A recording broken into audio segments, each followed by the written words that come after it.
Hello everyone, जय माता दी। आप सभी लोगों को नवरात्रों की हार्दिक शुभकामनाएं। माता रानी सदैव अपनी कृपा आप सभी लोगों पर बनाए रखे और आपकी सभी मनोकामनाएं पूर्ण हों। आज की इस वीडियो में हम लोग देखने वाले हैं कि आप शारदीय नवरात्रि की सरल व संपूर्ण पूजा कैसे कर सकते हैं और कलश स्थापना का शुभ मुहूर्त क्या रहेगा। आज की वीडियो में हम ये भी जानेंगे, तो वीडियो को बिना स्किप करे एंड तक ज़रूर देखिएगा।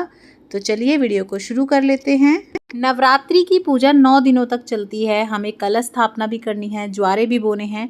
तो आप अच्छा रहेगा कि कोई चौकी बिछा लें, उस पर आप लाल रंग का आसन बिछा लें या चुन्नी बिछा लें माता रानी की। लेकिन अगर आपका मंदिर बड़ा है तो आप वहाँ भी पूजन कर सकते हैं। सबसे पहले हम थोड़े से फूलों का आसन देते हुए माता रानी को विराजमान कर लेंगे। कलश स्थापना के लिए आप कलश ले लीजिए। आप मिट्टी का ले सकते हैं या किसी धातु का ले सकते हैं।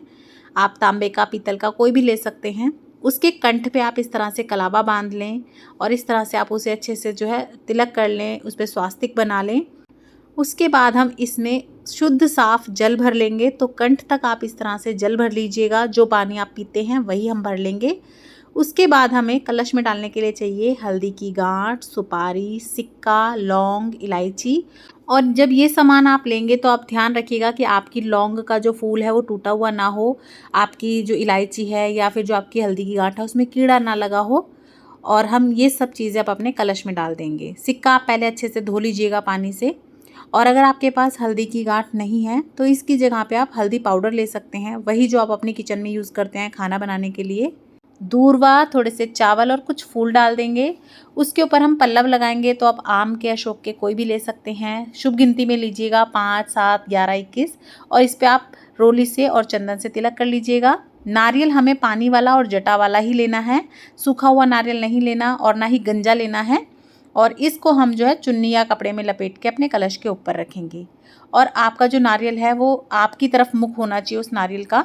आप कभी भी इस तरह नारियल ना रखें, अपनी साइड पे मुँह करके रखना है आपको, ना ही यूँ टेढ़ा रखना है। और अगर आप डिटेल में जानना चाहते हैं कि मुख कहाँ रखते हैं, कैसे रखते हैं, क्या पहचान है, ज्वारे कैसे बोने हैं, सभी की वीडियो डिटेल में चैनल पे आ चुकी है। आप उन्हें भी चेक कर लीजिएगा।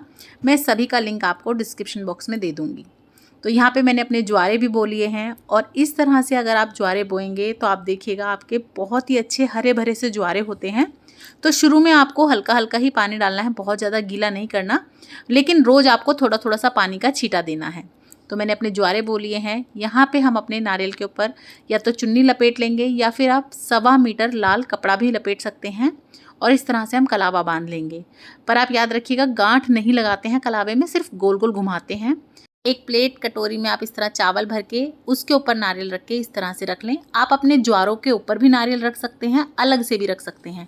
बस आप ध्यान दीजिएगा कि ज्वारे आपके दाएं बाएं किसी भी तरफ हो सकते हैं, लेकिन जो आपने कलश रखा है, जो आपने कलश स्थापना करी है, वो माता रानी के सीधे हाथ की तरफ ही होना चाहिए। चाहे तो उसके नीचे आप चावलों की ढेरी रख दें, अष्टदल कमल बना दें, चाहे ज्वारे रख लें।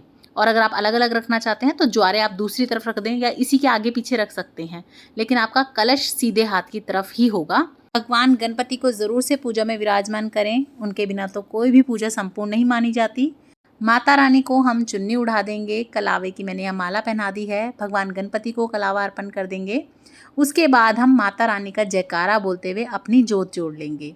सभी को हम गंगा जल से भाव रूप से स्नान कराएंगे। हमारे कलश में, हमारी जोत में भी भगवान का ही स्वरूप होता है।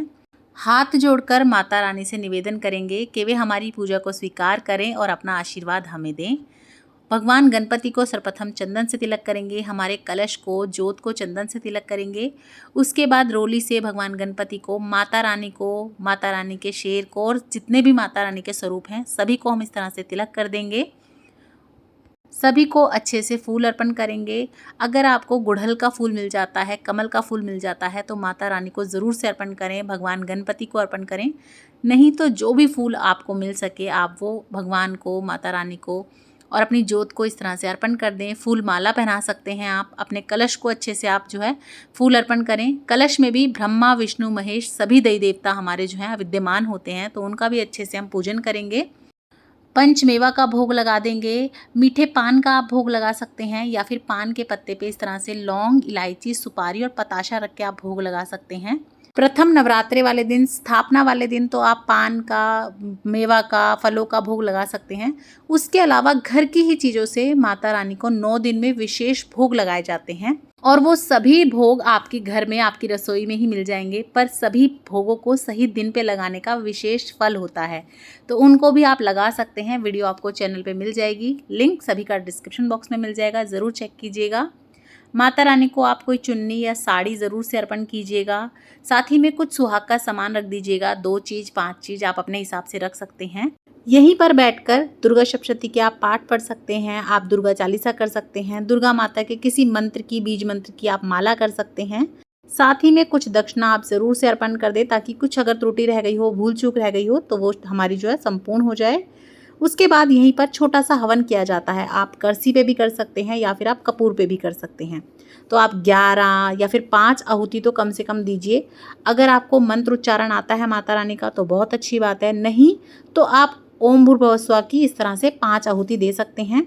और रोज़ आपको इस तरह से लौंग का जोड़ा चढ़ाना होता है। पर ध्यान रखिएगा, ये जो टूटी हुई लौंग है ना, जैसे इसका फूल झड़ा हुआ है, ऐसी आपको लौंग नहीं लेनी है।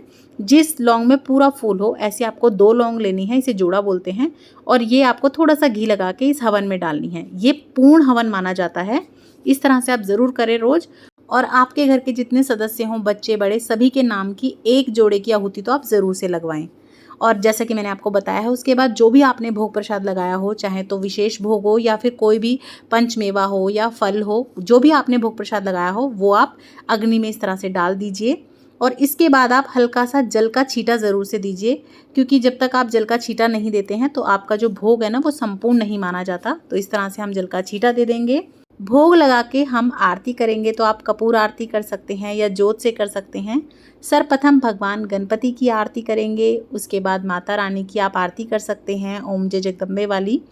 आरती में हो सके तो आप अपने घर के सभी सदस्यों को शामिल ज़रूर से करें। उसके बाद इस तरह से हम हाथ जोड़ लेंगे, मत्था टेक लेंगे और इसके बाद आप इस तरह से थोड़ा सा हाथ में जल लेके यूँ फिरा दीजिएगा। तो इससे जो है आपकी आरती पूर्ण मानी जाती है। और हाथ जोड़ के आप क्षमा याचना कर लें कि माता रानी अगर कोई भूल हुई हो तो हमें माफ़ करना, आपके बालक हैं, सद्बुद्धि देना। इस तरह से आप कलश स्थापना कर सकते हैं। नवरात्रि के पहले दिन चौकी लगा सकते हैं, पूजा कर सकते हैं। अब बात कर लेते हैं कि शुभ मुहूर्त क्या रहेगा कलश स्थापना का। तो देखिए, इस साल नवरात्रि की शुरुआत 3 अक्टूबर से हो रही है। कलश स्थापना के लिए 3 अक्टूबर को सुबह 5:42 से 8:02 का जो समय है वो शुभ समय है। आप इस समय पर कलश स्थापना कर सकते हैं, लेकिन काम की वजह से आप लेट हो जाते हैं या इतनी जल्दी नहीं कर पाते हैं तो फिर आप दोपहर को 12:23 से लेकर 2:40 के बीच में भी कलश स्थापना कर सकते हैं। तो इस तरह से आप अपना पूजन कर सकते हैं, कलश स्थापना कर सकते हैं। आई होप मैंने आपके सभी डाउट क्लियर कर दिए होंगे। फिर भी अगर आपको कोई डाउट है पूजन से लेके, कलश स्थापना से लेके, तो आप मुझसे कमेंट बॉक्स में पूछ सकते हैं। मैं पूरी कोशिश करूंगी कि समय रहते आपके सभी सवालों के जवाब मैं आपको दे सकूं। नवरात्रि से रिलेटेड और सभी वीडियोस भी चैनल पे आ चुकी हैं, आप उन्हें भी एक बार ज़रूर चेक कीजिएगा। और वीडियोस अगर आपको पसंद आती हैं, थोड़ी भी यूज़फुल लगती हैं, तो ज़्यादा से ज़्यादा शेयर कीजिएगा अपने फ्रेंड्स एंड फैमिली के साथ। और इसी तरह की और वीडियोस देखने के लिए चैनल पर बने रहें। अभी तक सब्सक्राइब नहीं किया है तो प्लीज़ सब्सक्राइब कीजिए, लाइक कीजिए, शेयर कीजिए और कमेंट बॉक्स में जय माता दी ज़रूर लिखें।